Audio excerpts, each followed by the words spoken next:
আছে বিবাহ শাদী এবং জন্ম মৃত্যু রয়েছে, তেমনি জিনদের মধ্যেও এগুলো রয়েছে। জিন শব্দর মোটামুটি অর্থ গুরুত্ব অদৃশ্য লুকায়িত। শয়তানরা হলো এক প্রকার জিন যারা আল্লাহর অবাধ্য এবং এরা অভিশপ্ত ইবলিসের বংশধর অন্তর্ভুক্ত। অনেকের মাঝে একটা প্রশ্ন আসে যে জিনেরা যদি আগুনে তৈরি হয় তাহলে কিভাবে জিনেরা জাহান্নামে আগুনে পুড়বে?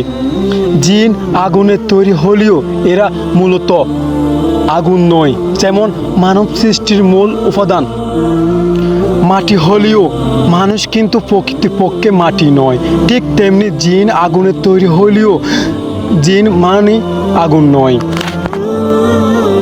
জিনের সম্পর্কে এখনও যারা জানেন না, আশা করি তাদের জন্য এই ভিডিওটি। আশা করি ভালো লাগলে সাবস্ক্রাইব, লাইক, কমেন্ট, শেয়ার করে জানাবেন ইনশাল্লাহ।